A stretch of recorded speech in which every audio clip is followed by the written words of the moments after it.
তুমি অগ্রগামী হও সেই চিরস্থায়ী জান্নাতের দিকে, যেখানে রয়েছে চিরন্তন সুখ। যা মন চাইবে তাই পাবে, যা আদেশ করবে তাই দেওয়া হবে। জেনে রেখো, দুনিয়ার চাওয়া পাওয়ার পূর্ণতার স্থান নয়, দুনিয়ার চাওয়া পাওয়ার পূর্ণতার স্থান নয়, দুনিয়ার চাওয়া পাওয়ার পূর্ণতার স্থান নয়। জান্নাতি হচ্ছে এমন জায়গা যা তোমার সব আকাঙ্ক্ষাকে পূর্ণ করে দেওয়া হবে।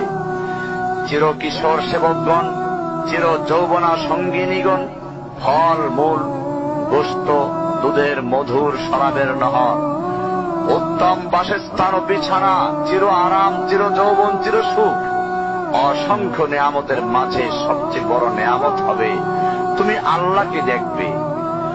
শুধু তোমাকে এটা বলাই যথেষ্ট মনে করছি, সবচেয়ে কম মর্যাদার যে জান্নাত লাভ করবে তা হবে দুনিয়ার 10টির সমান।